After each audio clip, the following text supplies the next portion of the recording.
Welcome to Silence Gaming News and the Gaming News Recap.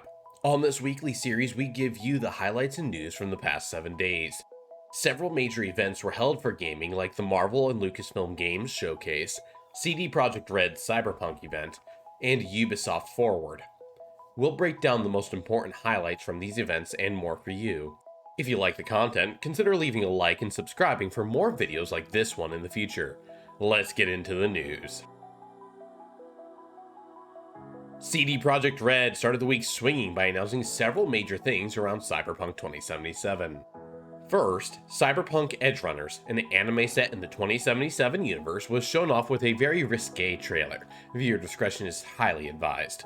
To tie into the series, CD Projekt Red also dropped a sizable update for 2077 that added different weapons and outfits from the show, including numerous quality of life changes, like a light transmog system and the Road Trace arcade game that can be found both in the game itself and on iOS and Android. Second, CDPR is giving official mod tools to the community in the form of Red Mod. The tools are based on something created by prominent modders who ended up being hired by CDPR to make these very tools official for the company and community. However, the biggest piece of news by far was the announcement of Cyberpunk's first, but unfortunately only, expansion, Phantom Liberty. The expansion will take place before the conclusion of the main game story and will explore more isolated regions near Pacifica. Be careful of spoilers, as the entire story for the expansion was leaked a few months ago. For a more detailed analysis on the Cyberpunk update that dropped this week, check out Juicehead's video down in the description below. The Dead Space remake is making some strong progress, with the game announced to be available on PS5, Xbox Series X and S, Steam, Epic, and Origin, and able to be wishlisted now. The game is expected to release on January 27th, 2023. Battlefield is slowly working to bring itself back around, with this year being 20 years since the release of the original Battlefield 1942.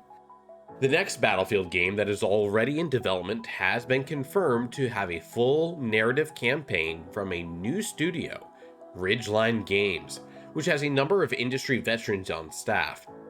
With this update came the breaking news that longtime creative director Lars Gustafsson is leaving Battlefield and DICE. While this piece of news is certainly a mixed bag, as Gustafsson has had a very positive opinion within the community, it seems that Vince Zampella's leadership is starting to have a big effect on the Battlefield franchise. Updates have been coming along steadily to 2042, and with this campaign announcement coming so far in advance, I think we will begin to see the Battlefield franchise make a proper U-turn, after how they have handled things since the Star Wars Battlefront games and then the 2042 launch disaster. Valheim has begun to tease their next major update, coming to its public test branch in the hopefully near future. The Mistlands is being teased as the game's largest update yet, but unfortunately there isn't too much we know about it just yet. Keep your eyes on the channel for updates on this incredible game. The great Giancarlo Esposito, famous for roles in Breaking Bad, The Mandalorian, and Far Cry 6, talked this week during an event about how the writer of Far Cry 6 is now working on Massive's open-world Star Wars game. Although we don't know much of anything about this game, Giancarlo was joking about wanting his character, Moff Gideon, in the game in some form or another.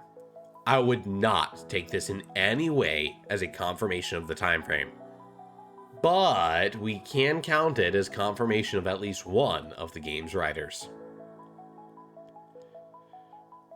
Moving on to the Marvel and Lucasfilm Games Showcase, Marvel's Midnight Suns announced it will actually release this year after all, on December 2nd.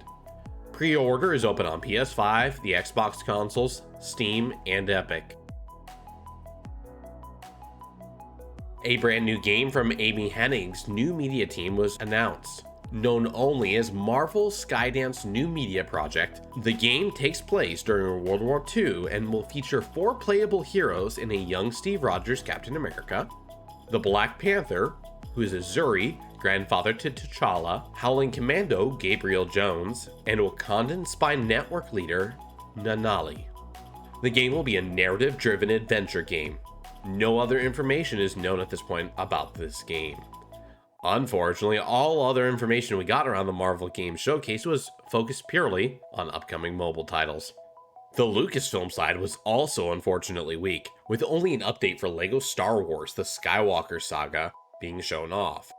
No news regarding any of the other announced projects, such as the Ubisoft massive open-world Star Wars game, Respawn's Jedi Survivor, or the KOTOR remake, were given. With the weakness of the Marvel Lucasfilm Game Showcase, hopes began to rise for the Ubisoft Forward event on Saturday. Assassin's Creed fans were not necessarily disappointed with a massive number of games being announced. Although most of them had been leaked beforehand, there was a huge focus on Assassin's Creed Mirage being a return to form with a strong emphasis on stealth and narrative. You will play as Basim 20 years before the events of Valhalla. Actress Shohreh Aghdashloo joins the game's cast and will lend her voice as Basim's mentor, Roshan. Things were looking very optimistic for Mirage until the rating appeared online. Adults only.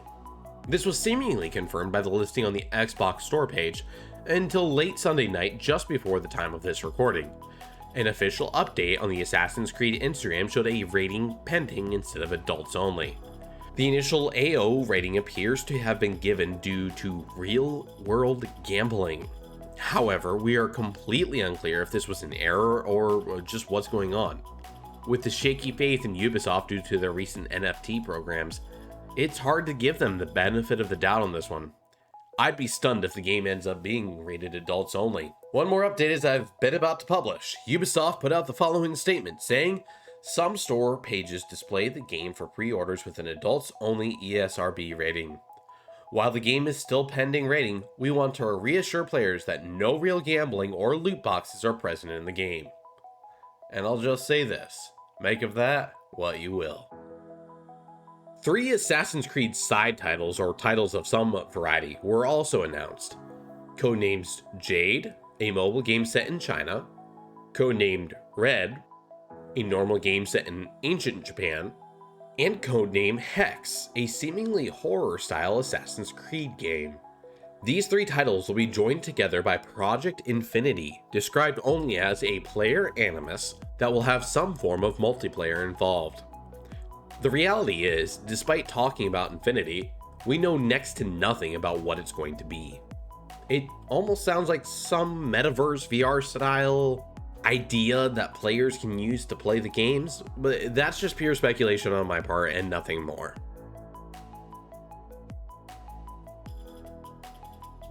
Finally, Assassin's Creed will be attempting another live-action adaptation on Netflix and have a Netflix exclusive mobile app with no in-app purchases and will be ad-free. Only time will tell how that will end up being. The Division franchise was shown off more at Ubisoft Forward, and basically only told us what we already know. Details about Season 10 of The Division 2 were given in a small first look at The Division Heartland, a free-to-play PvE game set in Middle America. As a fan of the franchise, I felt a little underwhelmed by Heartland's featured gameplay, with it looking like it needs quite a bit more time in development to smooth some things out. The good news is, they are still having closed tests. Not even calling it a closed alpha or beta, so you can sign up and give it a go. Ubisoft also took the time to show off Mario & Rabbids Sparks of Hope, Skull and Bones, BMX being added to Riders Republic, updates on Trackmania due out in early 2023, Rocksmith, and Just Dance 2023 due out November 22nd, 2022. That's going to do it for this week's gaming news recap. We've done some minor rebranding here on the channel, making this more of an exclusively news segment channel, but you can expect updates on the more casual variety, probably still staying on this channel going forward. Thank you for watching today. If you liked the video, please leave a like, comment, and subscribe. All that fun jazz YouTube stuff. Gotta say it because it actually says it seems to actually help engagement. And I know Because I said that, now you're not going to hit that like button. Anyway, thank you for watching. Take care of yourselves and have a great week.